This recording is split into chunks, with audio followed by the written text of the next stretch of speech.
Et vous? Oui, vous là, qui nous écoutez à la radio. On se connaît depuis longtemps, non? On rigole et on pleure ensemble. On vit de grands moments et on écrit l'histoire. Dans cette période particulière, nous sommes toujours là pour vous accompagner et vous pouvez toujours compter sur nous, plus que jamais. On vous divertit et on vous informe quotidiennement sur notre monde qui change. Et votre radio aussi évolue. Elle s'écoute partout, tout le temps, en DAB+, sur Internet ou via votre smartphone. Comme 3 500 000 Belges francophones qui lui font confiance chaque semaine, merci d'écouter la radio.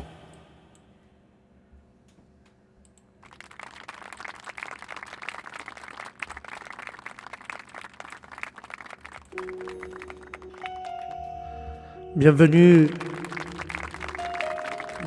frères et sœurs à Radio Parole Vivante.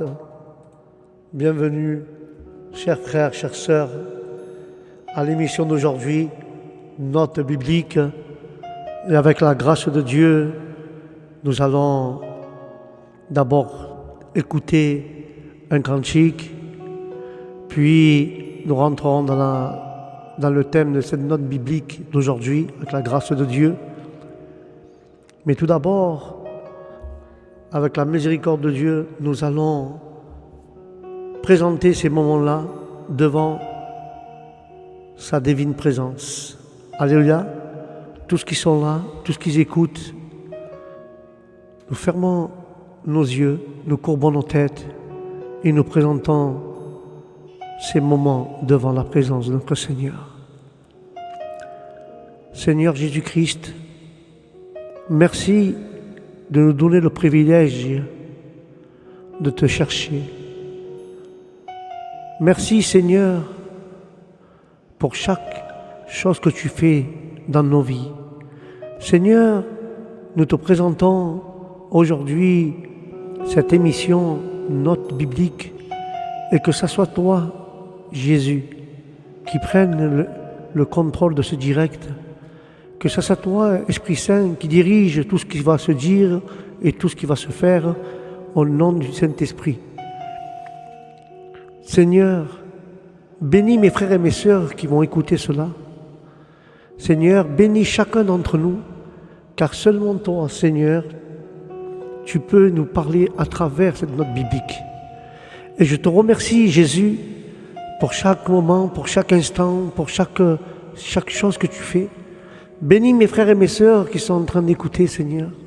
Bénis leur maison, bénis leur foyer, Seigneur. Seigneur, nous te présentons ce programme, que ce soit toi qui diriges tout cela, Jésus. Nous te remercions, Seigneur, pour toutes les choses que tu fais. Merci, Jésus, au nom du Père, du Fils et du Saint-Esprit. Amen et Amen. La gloire est à toi, Seigneur.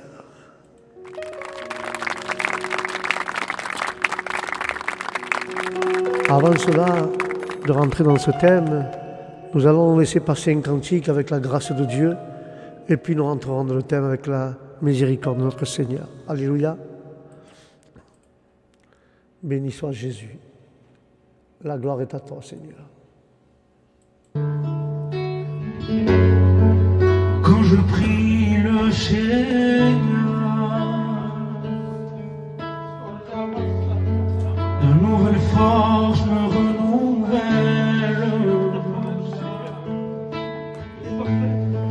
Aujourd'hui je n'ai plus peur, aujourd'hui je ne pleure plus, car Jésus est avec moi.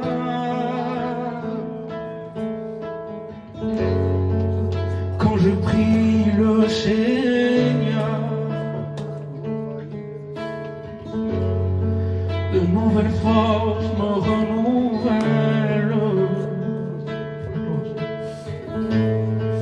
Aujourd'hui je n'ai plus peur, aujourd'hui je ne pleure plus, car je sais qu'il est avec moi.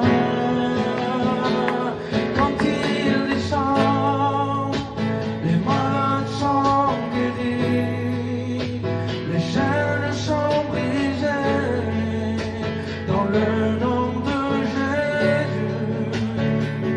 Quand il descend, les malades sont guéris, les chaînes sont brisées, dans le nom de Jésus.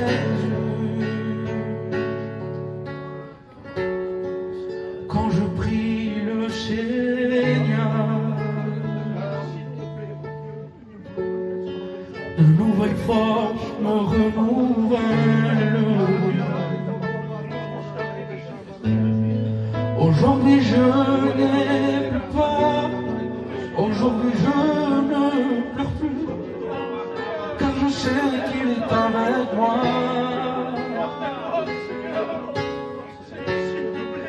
Quand je prie mon Seigneur,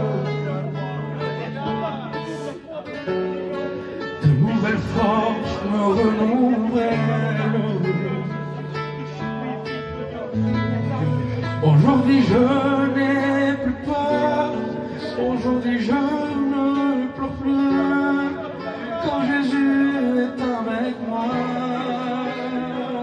Quand il descend, les malades sont guéris, les chaînes sont brisées, dans le nom de Jésus. Toute la gloire de Jésus. Quand il descend, les malades sont guéris, les chaînes sont brisées, dans le nom de Jésus. Oui, je te célèbre et je me prosterne, je veux proclamer ta majesté. En toi tout n'est que grâce, tout est admirable. Dieu, tu es si bon et bon pour moi.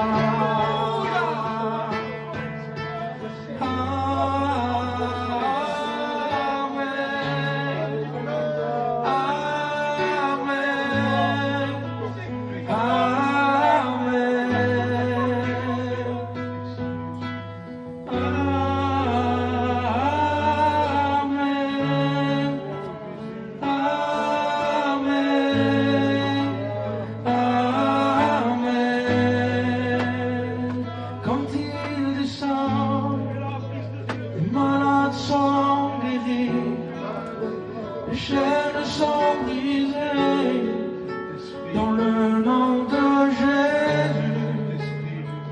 Quand il descend, les malades sont guéris, les chaînes sont brisées, dans le nom de Jésus.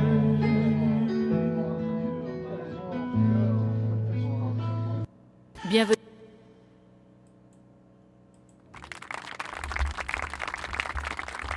Superbe cantique, frères et sœurs. La gloire est à Dieu, la gloire, tout lui appartient seulement à notre Seigneur Jésus-Christ. Alléluia. Et nous allons entrer avec la miséricorde de Dieu. Nous allons entrer au thème du jour. Et le thème d'aujourd'hui sera, avec la grâce de Dieu, j'ai en train de le chercher, excusez-moi, 5 minutes. Et le thème de ce soir, voilà, il est ici, excusez-moi. Alors le thème et la note biblique que j'ai pu prendre ce soir, nous allons parler de mettre la parole de Dieu en pratique. Mettez la parole de Dieu en pratique. Alléluia, c'est la note biblique de ce soir. Amen.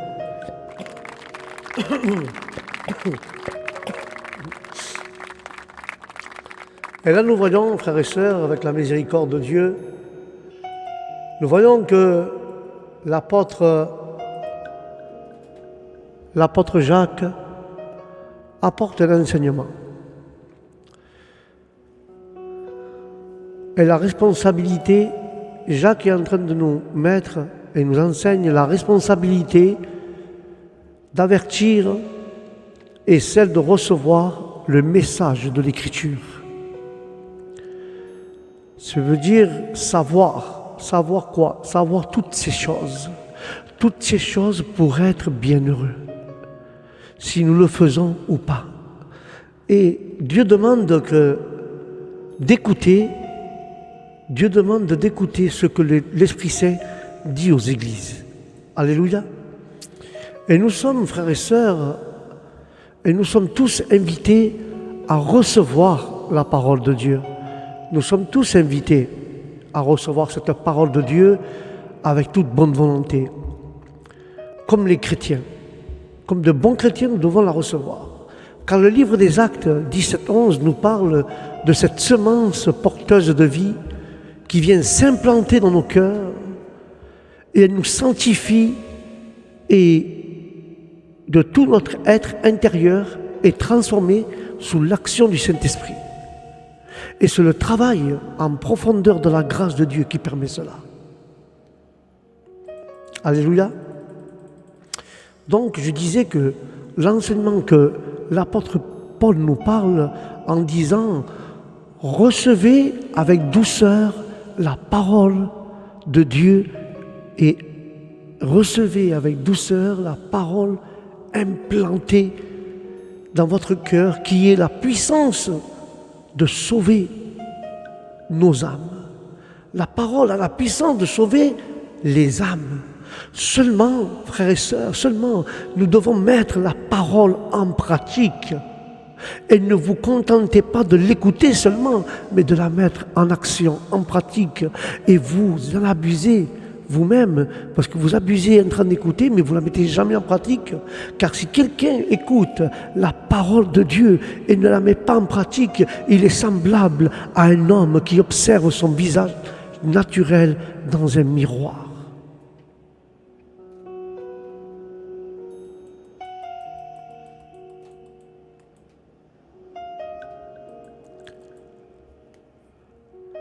Si un homme observe son visage naturel dans un miroir, il s'est observé lui-même et puis il est parti, il s'est en allé. Et aussitôt il a oublié comment était-il. Mais celui qui aura regardé de plus près dans la loi parfaite, celle de la liberté, qui aura persévéré, n'étant pas auditeur oublieux, mais faiseur d'œuvre, celui-là sera bienheureux dans ce qu'il fait au nom de Jésus. C'est pour ça que le livre de Jacques, chapitre 1, à partir du verset 21-25, nous parle de cela. Car la mise en pratique, frères et sœurs, de la parole de Dieu est le thème essentiel de l'épître de Jacques. Il est souvent difficile, au milieu de la cacophonie qui règne dans ce monde, d'étendre la voix du Tout-Puissant, ce qui fait ressortir combien le besoin d'un contact journalier avec l'Écriture doit être grand. Car l'Écriture est grande. Il faut trouver le temps nécessaire pour la considérer et la regarder soigneusement à travers de nos prières. Et avec nos prières, nous devons la soigner. Mettons donc en pratique, frères et sœurs, dans nos vies, les enseignements que l'Écriture contient. Ce qu'elle contient, l'Écriture, nous devons la mettre en pratique. Lire soi-même ou écouter la parole sans qu'elle ait un effet dans notre conduite, c'est se séduire soi-même. Avoir des illusions sur un état réel est un danger subtil. Et de se contenter de lire ou d'écouter la parole de Dieu sans tenir compte des exhortations et des avertissements qu'elle nous donne la parole, nous devons faire très attention et être très attentifs. Car le Seigneur a toujours quelque chose à dire. Car dans Luc 7,40, il parle qu'ayons le ferme désir de retenir tous les enseignements de la parole de Dieu et avec le secours d'en haut, de les mettre en pratique dans notre vie journalière. Alléluia. Amen.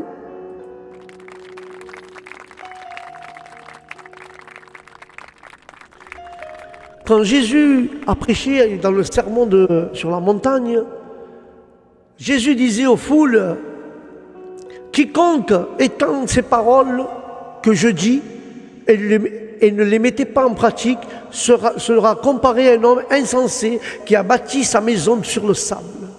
Puis la pluie tombe, les torrents sont venus, le vent a soufflé, ils ont abattu cette maison et elle est tombée et sa chute a été grande. Nous pouvons avoir un certain plaisir à écouter quelqu'un présenter et commenter la parole de Dieu, et surtout si ce serviteur de Dieu est éloquent comme l'était Apollos. Mais sans en tirer des conséquences, frères et sœurs, et chercher à régler nos voies devant le Seigneur. Or, il ne faut pas que nos connaissances restent théoriques. Elles doivent avoir un effet positif dans notre vie. Car le Seigneur dit à tous ses disciples, si vous savez ces choses, vous êtes bienheureux si vous les faites. Si vous savez tout ce qui est écrit dans la parole et vous les faites, alors vous serez bienheureux, dit le Seigneur. Et l'image employée par Jacques, celle d'un miroir, est vraiment bonne. Car la parole nous montre tel que je suis. C'est notre miroir de l'âme. Ce n'est pas mon avantage, elle dévoile les replis les plus cachés de mon être. Pour me maintenir dans la lumière de Dieu, la parole doit me montrer comment je suis à l'intérieur. Il veut que je voie les choses comme lui la voit. Et si je ne me tiens pas compte de cette image fidèle de moi-même, qui me renvoie le miroir de la parole de Dieu, j'oublie facilement ce que l'Esprit veut redresser dans ma vie. Parce que j'esquive le tranchant épée de Dieu.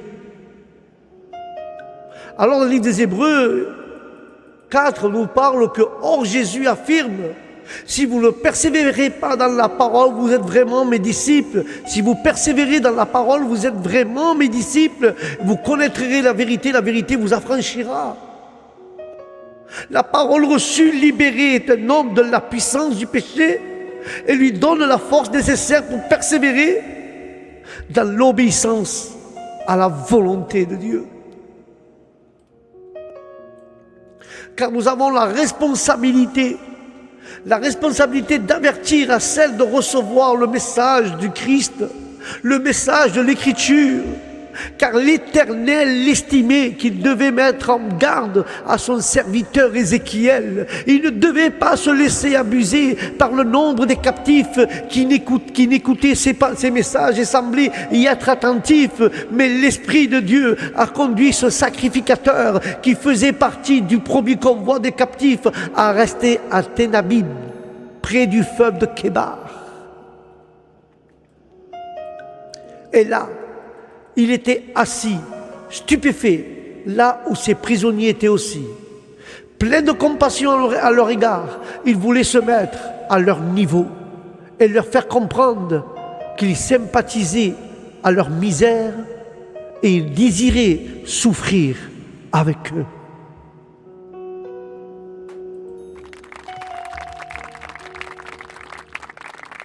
Puis Dieu a demandé à ses prophètes d'être une de ses sentinelles.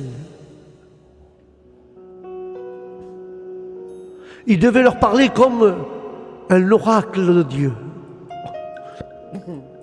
Car ces avertissements avaient donc un caractère solennel mais paradoxal. Ses compatriotes les considéraient plutôt comme une sorte de divertissement agréable. Car le sentinelle doit répondre avec clarté à ceux qui l'interrogent. En particulier à ceux qui se demandent avec anxiété à quel nouveau excès la nuit morale ambiante va arriver. Un autre prophète d'Isaïe, le prophète Isaïe dit, il me crie de Sérine, sentinelle, à quoi est la nuit? À quoi est-elle la nuit? Et il répond, le matin vient et aussi la nuit. Si vous voulez vous acquérir, acquérirez-vous. Revenez et venez. Car cela, on se doit avertir chaque méchant, car nous avons la responsabilité d'écouter individuellement et celle du serviteur de Dieu de présenter clairement ce que l'Écriture dit. Car le livre d'Ézéchiel parle, soit qu'il écoute, soit qu'il n'efface rien. Hélas, le peuple d'Israël était une maison rebelle, mais Dieu n'estime pas ceux qui l'ont envoyé en fonction des résultats obtenus. C'est la façon d'agir dans ce monde. Le Seigneur tient compte de leur fidélité.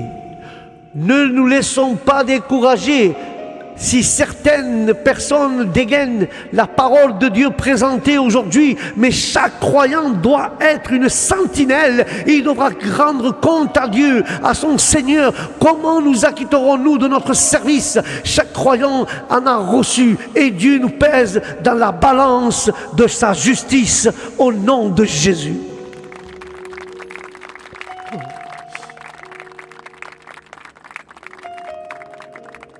Et quand nous parlons et nous voyons ces captifs de Babylone qui parlaient entre eux, ils se disaient, venez donc écouter quelle est la parole qui est sortie de la part de l'Éternel. Certains sont venus l'écouter et c'était devenu une sorte de distraction. À l'heure d'aujourd'hui que je vous parle, dans nos églises, à l'heure actuelle, la majorité qui ne viennent pas chercher à Dieu. Ils sont là pour se distraire et passer un moment. Car chez eux, ils s'ennuient, ils ne savent pas quoi faire. Alors nous allons à la réunion, nous allons écouter des cantiques, écouter la parole de Dieu, mais sans plus. Ils viennent se distraire, malheureusement. C'est comme dans l'histoire d'Isaïe. Il y avait beaucoup de personnes qui venaient et c'était pour eux une sorte de distraction. Mais au fond, ils haïssaient à Ézéchiel. Ils venaient vers lui, ils essayaient devant lui, comme s'il faisait réellement partie d'eux. Ils venaient vers lui, comme s'il faisait partie de ceux que Dieu l'a appelé mon peuple. Or, Dieu leur parlait par ce prophète, Dieu parlait à travers de ce prophète. Il entendait bien ces paroles, mais il ne les mettait pas en pratique. Il disait des choses agréables à entendre, mais leur cœur allait après leur gain.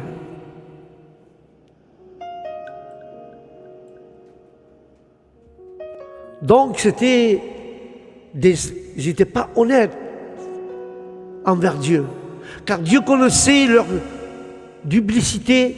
Il sait quel est notre état personnel. Dieu connaît notre état personnel et rien ne lui échappe à Dieu, car nous devons être, avec l'esprit, je vous demande pardon pour l'expression, nous devons être tous nus et découverts devant sa présence. Car Dieu avertit son serviteur, voici, tu es pour eux comme un chant agréable, une belle voix et quelqu'un qui joue bien.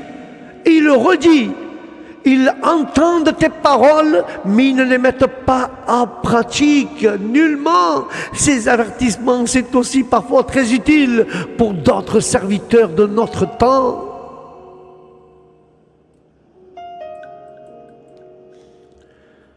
Et là, nous voyons, c'est un terrible jugement, frères et sœurs, qui était sur le point de tomber sur Jérusalem.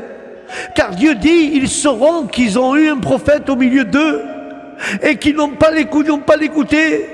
Craignons que ce soit également notre cas, frères et sœurs. Dieu nous envoie des prophètes, Dieu nous envoie à travers sa parole des gens nous parler de sa part et nous ne prêtons pas attention, nous ne l'écoutons pas. Ils ne réalisent pas le sérieux et l'importance des paroles qu'ils entendent, car la parole qu'ils entendent vient de Dieu. Et ils ne l'apprécient pas. Mais ils devaient l'apprécier uniquement la beauté de cette parole. C'est le cas aujourd'hui, beaucoup de personnes, elles entendent avec un certain plaisir la lecture de la Bible. Mais malheureusement, mais sans se laisser pénétrer par le sérieux appel de Dieu qui est adressé dans leur cœur et dans leur conscience.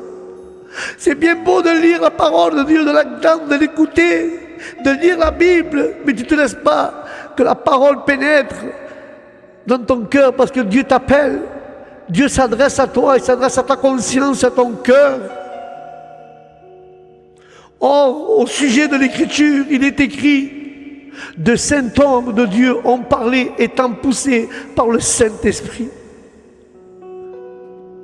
Ou l'importance de les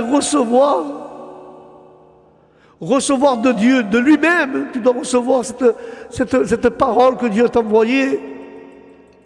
Parce qu'il y a beaucoup de lecteurs chrétiens et chrétiennes. Nous devons comprendre l'importance de tous les dons que Dieu met à notre disposition, y compris les dons des Écritures venant du serviteur qualifié.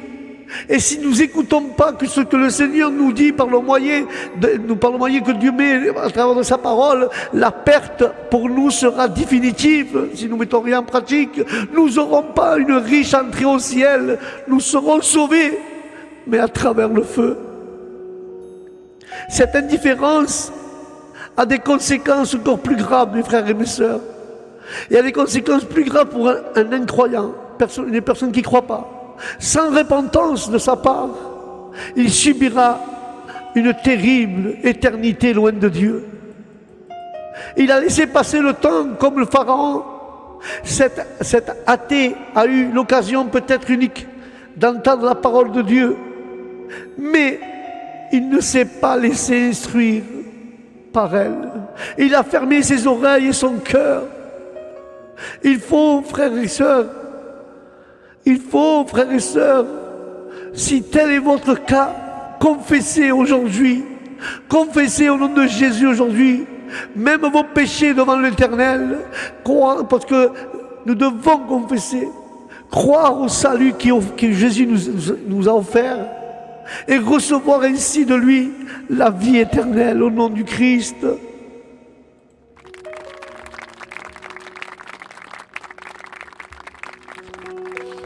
Savoir ces choses, frères et sœurs, savoir toutes ces choses, et être bienheureux si nous les faisons, dit Jacques. Car tous les rachetés du Seigneur doivent, avec amour, serrer la parole dans leur cœur et s'appliquer à la mettre en pratique dans leur marche jour après jour. Car le Seigneur s'est acquis tous les droits sur leur cœur par l'œuvre à la croix. Accumuler des connaissances bibliques en se servant de notre intelligence ne sert à rien et peut même être un grand piège. Quelle folie d'imaginer que cela pourrait suffire, car le cœur et la conscience doivent absolument être touchés par la parole de Dieu. Le cœur et ta conscience doivent être touchés par la parole de Dieu. À quoi servirait-il de savoir, par exemple, parler de façon d'hôte de la nécessité d'un réveil religieux et des conditions nécessaires pour qu'il puisse avoir lieu, si nous-mêmes nous n'avons pas encore rempli ces conditions et nous sommes si bien exposés? Nous les connaissons peut-être parfaitement, mais si nous n'avons pas la vie de Dieu, cela ne sert à rien. Il faut commencer par avoir la paix avec Dieu dans nos cœurs et dans notre conscience. Quand le Seigneur Jésus a voulu enseigner ses disciples concernant le lavage des pieds, dans le livre de Jean 13, il a commencé à apprendre l'humble position qui convient pour accomplir un tel service. Il a toujours été notre modèle parfait sur la façon de nous laver les pieds moralement les uns aux autres. Il a demandé ensuite à ses disciples: comprenez-vous ce que je vous fais? Si donc moi, le Seigneur et le Maître, je vous ai lavé les pieds, vous aussi vous devez vous laver les pieds les uns aux autres.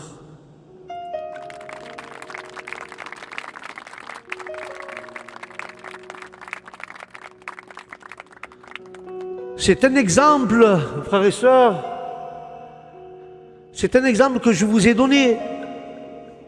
Mais l'esclave n'est pas plus grand que son Seigneur, ni l'employé plus grand que celui qui l'a employé.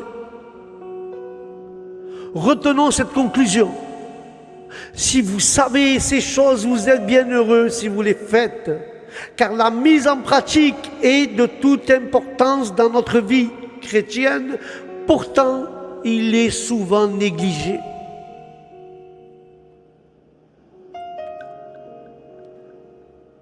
Si notre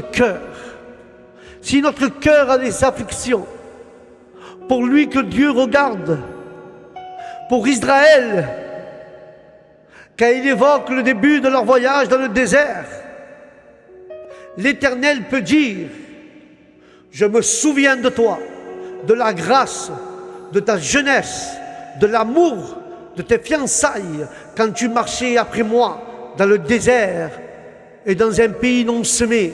Israël était saint à l'Éternel.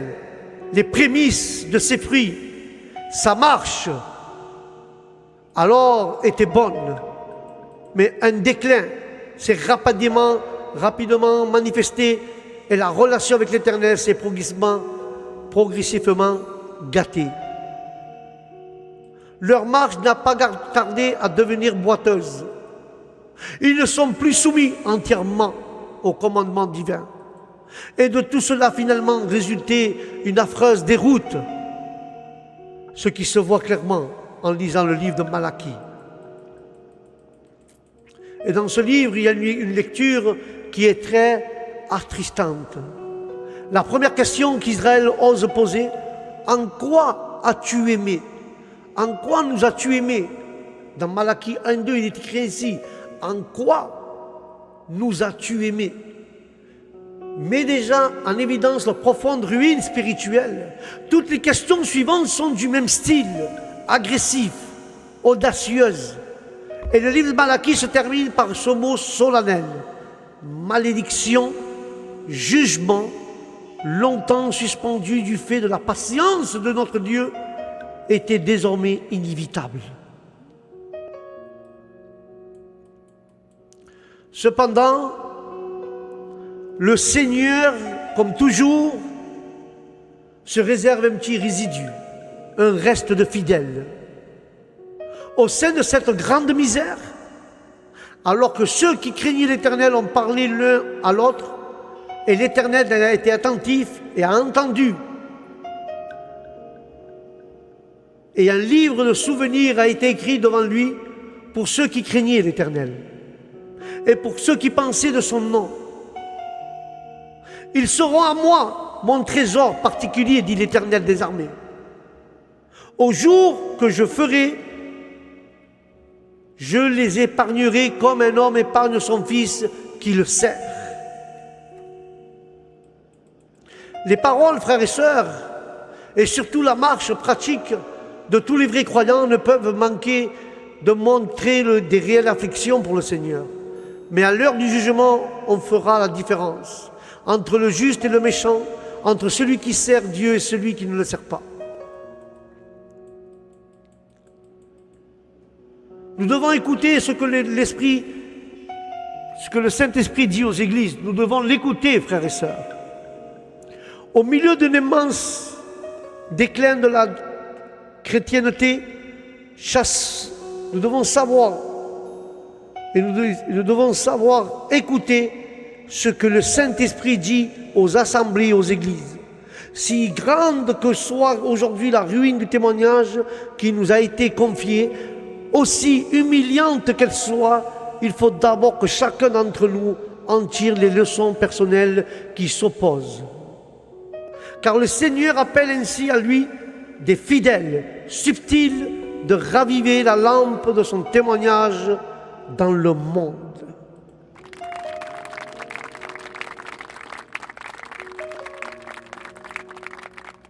En faisons-nous par grâce partie, mettant soigneusement la parole en pratique dans notre vie? Si nous commençons par l'église d'Éphèse et de la perte du premier amour, Dieu ne voyait plus, malgré toute activité de la chrétienté, une réponse de son amour. De la disparition de ce premier amour vient tout le déclin qui suit à Sim, Théarite et Sardes. Et la dernière église, ou la dernière assemblée de Laodicée, le Seigneur se présente comme l'Amen, le témoin fidèle, le véritable, le commencement de la création. Il manque 3 choses capitales dans cette assemblée, ou dans cette église. L'or, c'est-à-dire la vraie justice selon Dieu. Les vêtements blancs qui résultent d'un bon témoignage pratique. C'est un exercice qui nous concerne tous, frères et sœurs. Une collique d'image du discernement qui donne le Saint-Esprit. Toutefois, il n'est pas encore trop tard pour celui qui écoute. C'est à lui que Dieu s'adresse ce soir, à celui-là qui écoute, qui va mettre en pratique après. Dieu s'adresse à toi, mon frère. Dieu s'adresse à toi, ma sœur. À chacun d'entre nous, Dieu s'adresse là ce soir. Et dans chacun des 7 appelés de ce chapitre de l'Apocalypse, le Seigneur donne successivement à l'Odyssée. Et Dieu donne un conseil: chacun doit se hâter pour acquérir de Christ tout ce qui lui manque cruellement. Un grand encouragement, ce sont ceux que le Seigneur aime, qu'il reprend et qu'il châtie. Car Dieu exhorte, c'est une exhortation à être zélé à ceux qui se repentissent.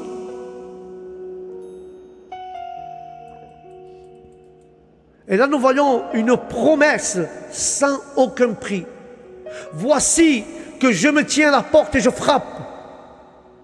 Et si quelqu'un entend ma voix, qu'il ouvre la porte, je rentrerai chez lui, je souperai avec lui et lui avec moi. Ceux qui auront reçu Jésus dans leur cœur, il le recevra à son tour dans le ciel. Et sur son trône, celui qui vaincra, je donnerai de s'asseoir avec moi sur mon trône. Comme moi aussi j'ai vaincu, et je me suis assis avec mon Père sur le trône. Et l'église de Laodicée était tiède. Les cœurs n'y sont pas bouillants pour Christ, car il y avait un manque d'amour. Et le pire dans tout ça, c'est le pire de tous les maux, le manque d'amour. Il se manifeste par l'indifférence à l'égard du Seigneur.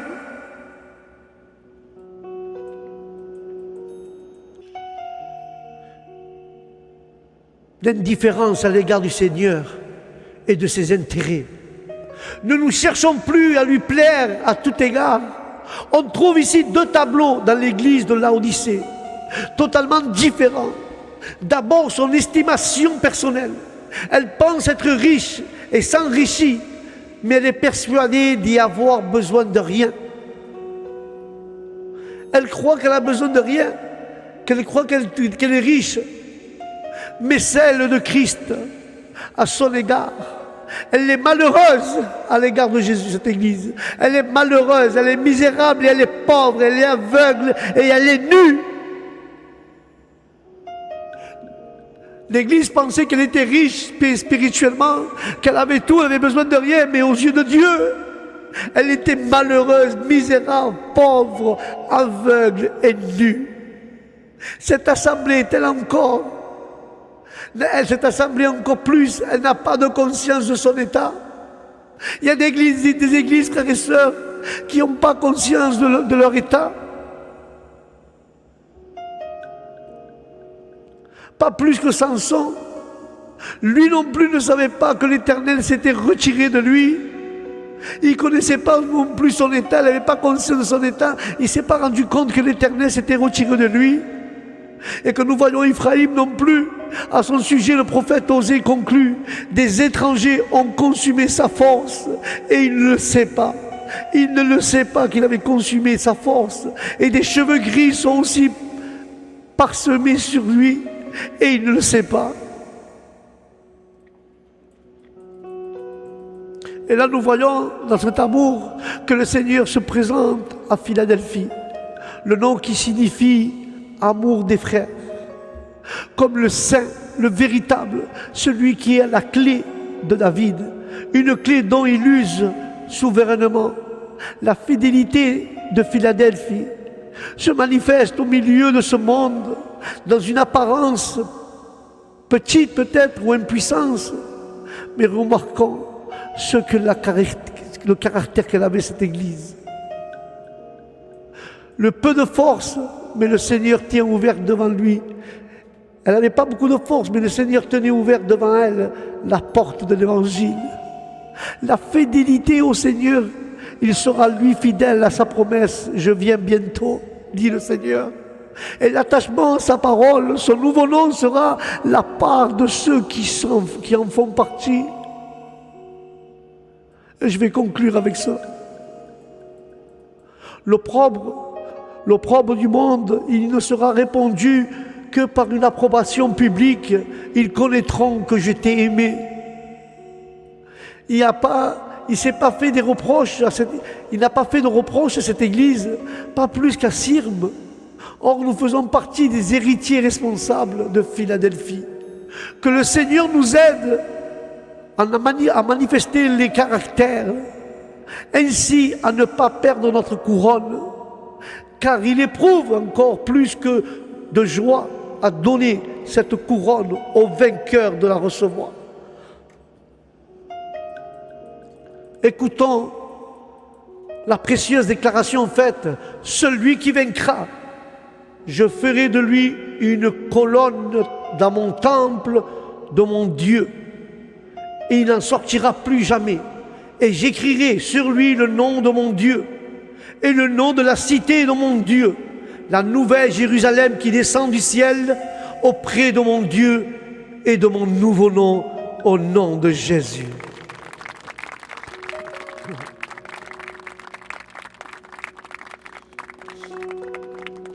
Et le Seigneur peut permettre un réveil partiel dans sa venue qui est tellement si proche, mais cela suppose au préalable une réelle confession de notre tiédeur, car nous sommes tièdes. De toute façon, nos fautes personnelles, il faut certainement, frères et sœurs, reconnaître devant lui notre retard à mettre en pratique. Et à sa gloire, tout ce que nous le faisons à sa gloire. Car des enseignements de la merveilleuse parole de Dieu nous apprennent à rattraper ce retard.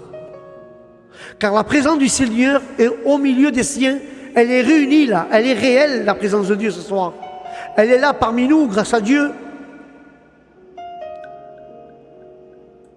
Il faut faire brûler nos cœurs, pas être ni froid ni tiède. Nous devons faire brûler nos cœurs envers Dieu. Nous devons avoir un cœur plein de feu qui brûle pour le Seigneur, comme il a fait avec ses 2 disciples d'Emmaüs. Il était entré chez eux pour rester avec eux, et là, enfin, ils l'ont reconnu. Fait-il aujourd'hui brûler vraiment notre cœur, car lui seul est digne de louange, d'adoration. Et je te pose une question. Est-ce que ton cœur aujourd'hui brûle vraiment pour Dieu? Alléluia.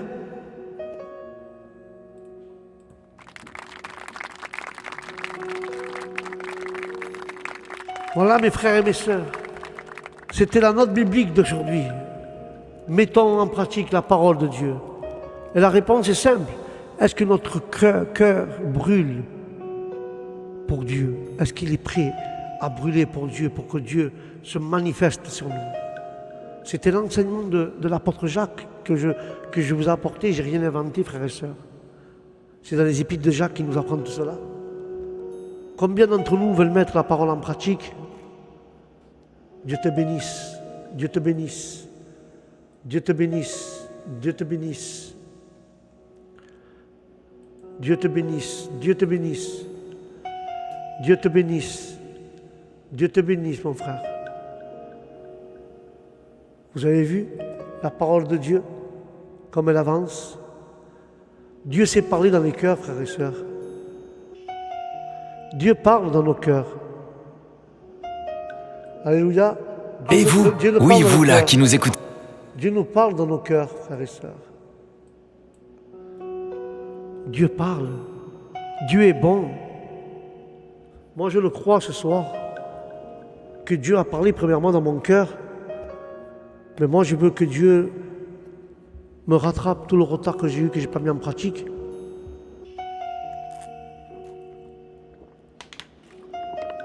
Tous qui ont levé la main, nous allons faire une prière globale avant de nous quitter pour que Dieu, que notre cœur brûle pour le Seigneur et nous devons rattraper tout le retard et mettre en pratique tout ce qui était en retard en nous.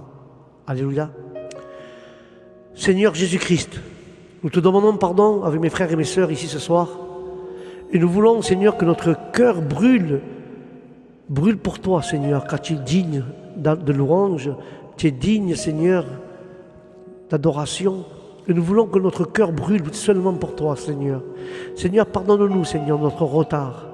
Seigneur, mais tout le retard que nous n'avons pas mis en pratique de ta parole, tout le retard que nous n'avons pas fait, Seigneur, nous voulons le mettre en pratique ce soir, Seigneur. Devant ta sainte et divine présence, Seigneur, aide-nous à mettre en pratique tout le retard que nous avons, Seigneur Jésus. Je te remercie, Seigneur, pour ta parole, pour ta grâce, pour ta miséricorde.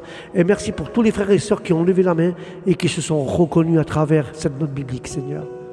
Je te remercie moi-même, Seigneur, car tu as ouvert ma conscience et mon esprit. Et je lève ma main aussi, Seigneur, car je veux rattraper mon retard.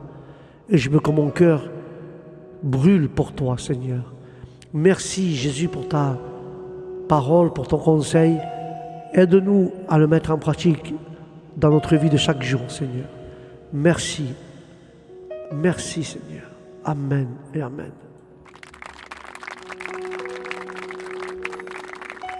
Voilà, mes frères et mes sœurs. Je vais vous laisser avec cette note. Mets-toi en pratique la parole de Dieu. Et si nous avons du retard, demandons à Dieu de rattraper notre retard et que notre cœur soit brûlant envers Dieu. Sur ce, frères et sœurs, que la bénédiction de Dieu vous accompagne, que la paix de Dieu soit avec vous dans votre cœur, dans votre esprit, et que Dieu vous exauce vos prières que vous avez dans vos cœurs. Je vous dis au prochain programme Note biblique, que la paix de Dieu vous accompagne où ce que vous allez, que Dieu vous bénisse. Shalom.